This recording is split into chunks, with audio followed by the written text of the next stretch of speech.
1st of February, and Yamato and the carrier Akagi and the smaller carrier Hosso have left Torii Harbour. But in front of them, the 6 light destroyers clear the entrance to Torii Harbour and fan out to the left and right, searching for any submarines that might be there. This forces the 2 submarines that make up Force X, Ambush and Alliance to go deep, silent and away from the entrance. This achieves, without the Japanese realising it, this achieves exactly what they are after, and Yamato, as it leaves the entrance to Torii Harbour at speed 26 knots, she keeps that speed up for roughly 50 miles out to sea and then slows down to her economical cruising speed of 20 knots. The 6 destroyers, having cleared the area, then turn and join up with Yamato as a defensive screen. What the Japanese don't know is, although they've avoided Force X, they are sailing directly into the path of Force X1, which is made up solely of Alderney.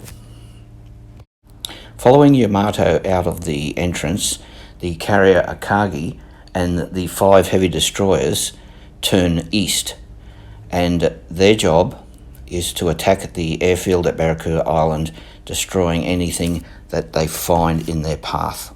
On receiving the intelligence that Yamato and the Japanese carriers have set sail, the British battle group Duke of York, that is Force D, set sail from Barracuda Island west.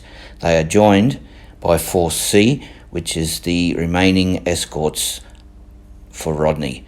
Together they will tackle Yamato. Force X2, made up of 2 British submarines, Andrew and Astute, which have been headed towards Torii Harbour, are very close now into the vicinity of where Force X1 is patrolling.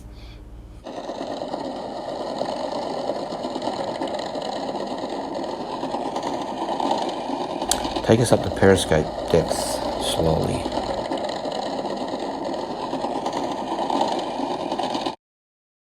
Periscope up.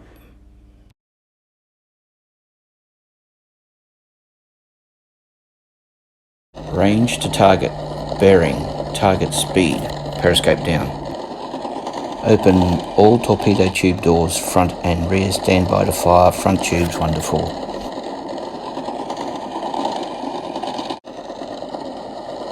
Fire 1, Fire 2, Fire 3, Fire 4.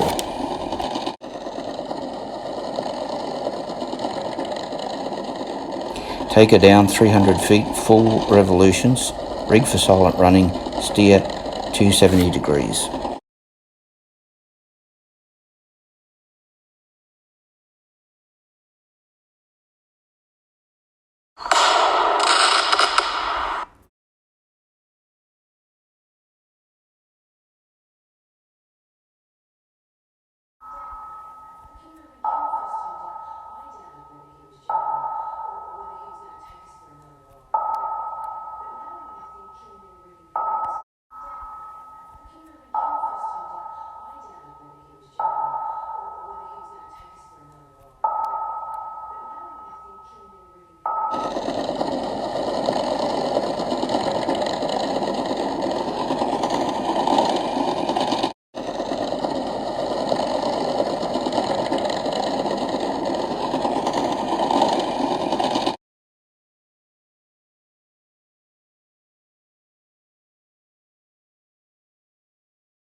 Blow all ballast tanks. Prepare to abandon ship. Alderney surfaced and the crew abandoned ship as quickly as they could. Luckily, the Japanese destroyer did not fire on them, and provided they do not admit to being the submarine that sank Mutu, they might be okay.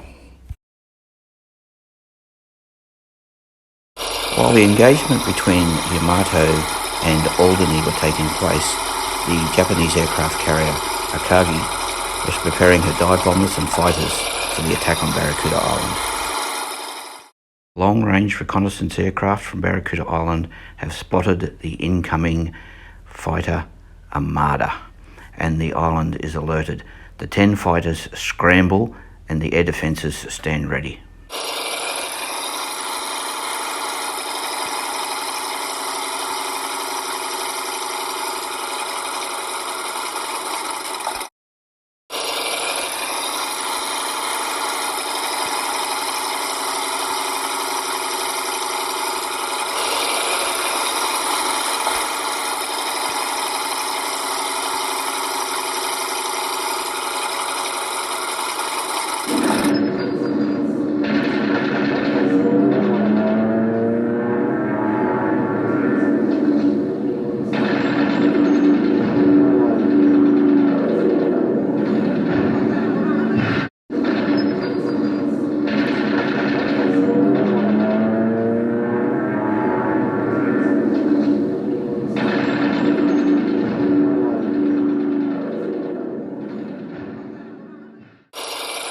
The Japanese have lost 6 planes. Their squadrons form up and they continue on towards Barracuda Island, followed by their 12 dive bombers.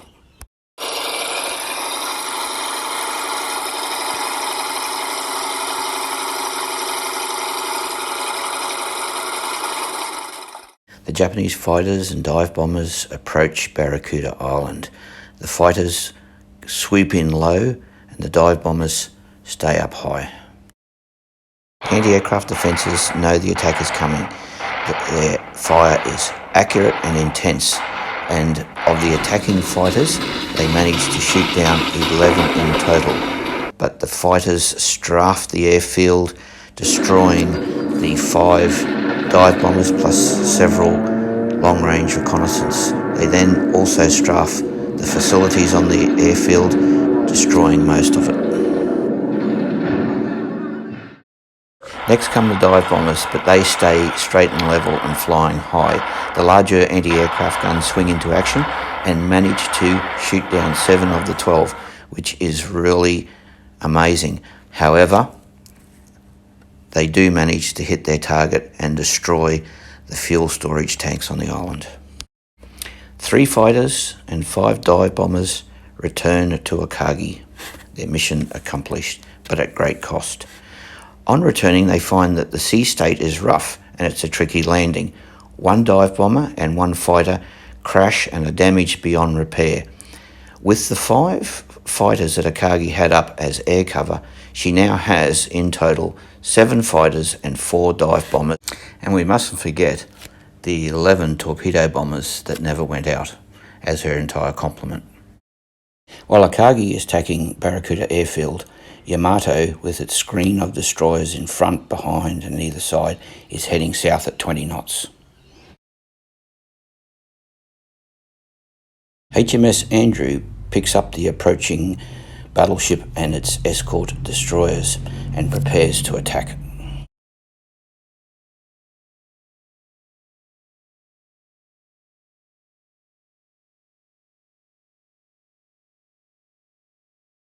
Forward torpedo tubes open all outer doors. Prepare to fire.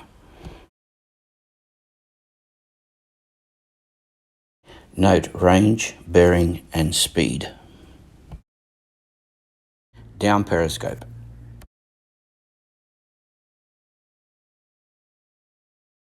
Fire all 4 forward tubes and dive.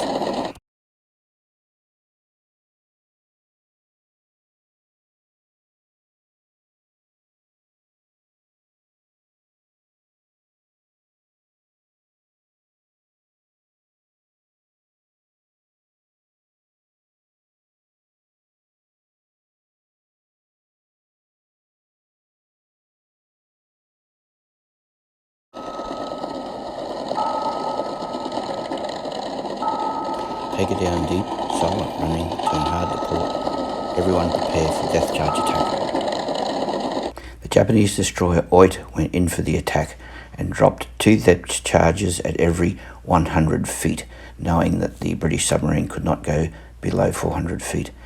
There is massive explosions and not long afterwards, up to the surface came oil, a mattress, life jackets, and other bits and pieces of flotsam. Happy with the kill, Oit sped off to rejoin Yamato.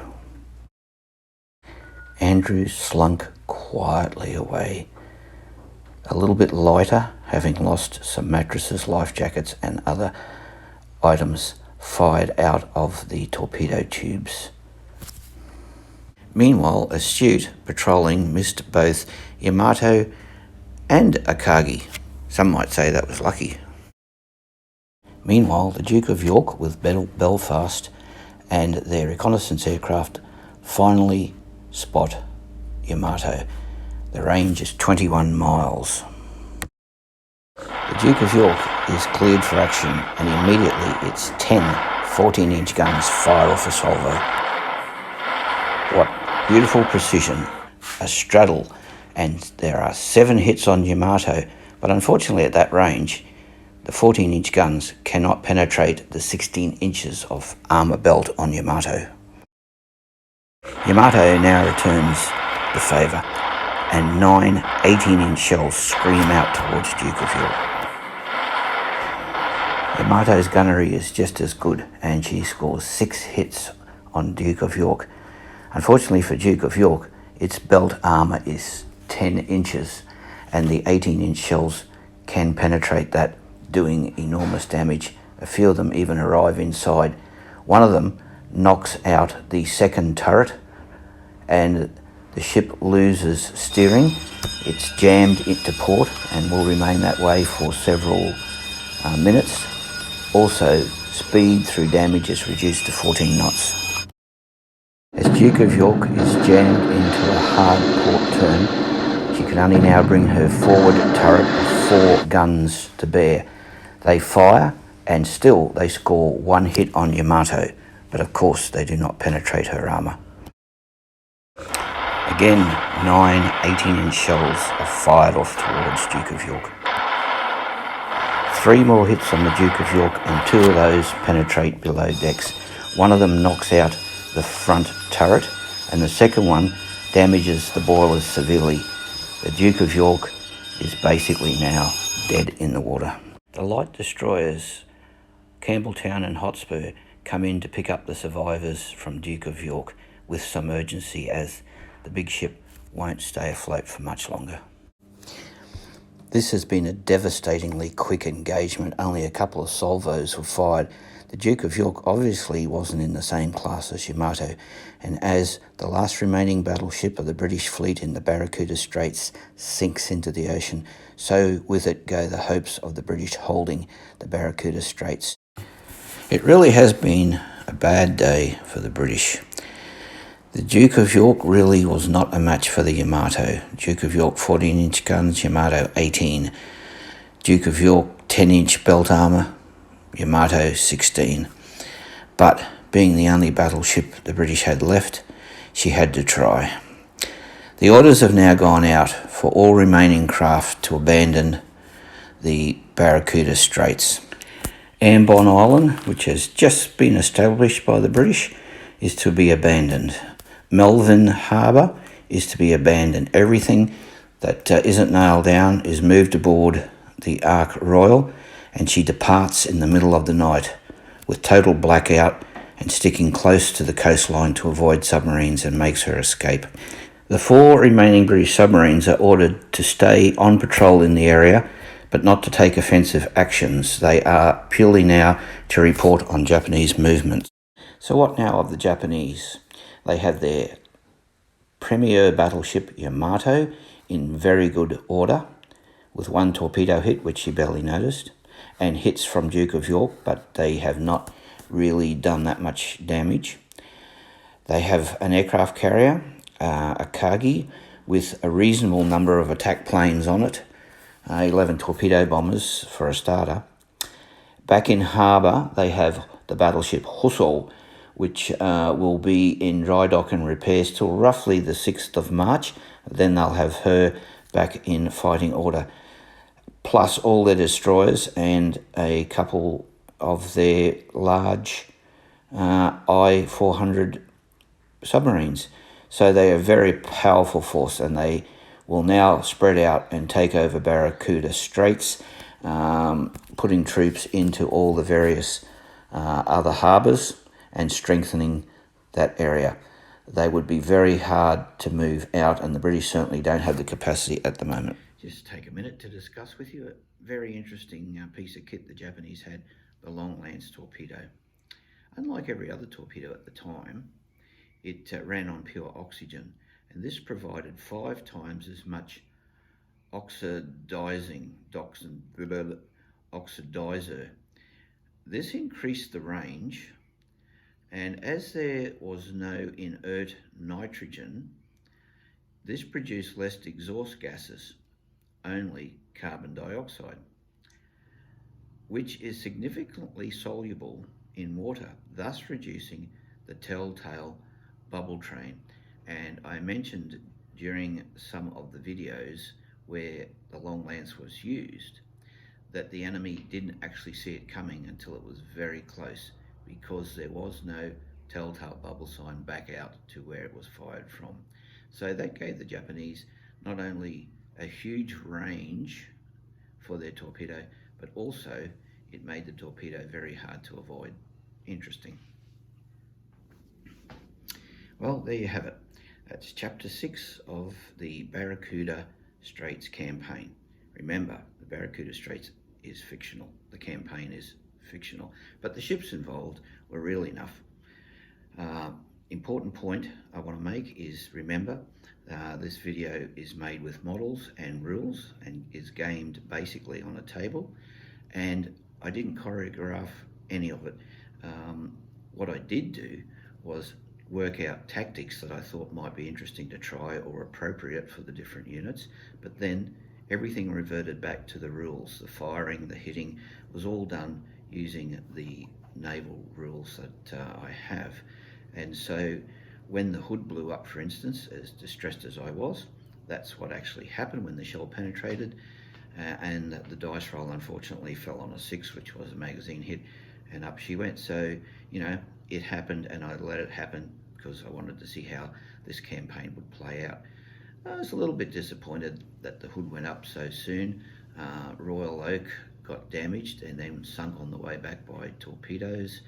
The Japanese battleships, Mutu, got damaged and on its way back was sunk, but Hosso made it back into dry dock for repairs. The Rodney got ambushed by 3 torpedoes, and I was really actually keen to see the Rodney matched up against the Yamato, because the Rodney had 16-inch guns and Yamato 18, whereas in the end the Duke of York had 14-inch guns against the Yamato's 18-inch. So Rodney, I think, would have been a better match, but of course didn't make it, and on the way home was again sunk. And you'll notice the theme all the way through, that torpedoes by submarines are sinking battleships and aircraft are damaging them as well. The huge Japanese battle carrier Kaiga was sunk. I thought that was going to even things up a little bit, but then Victorious went down.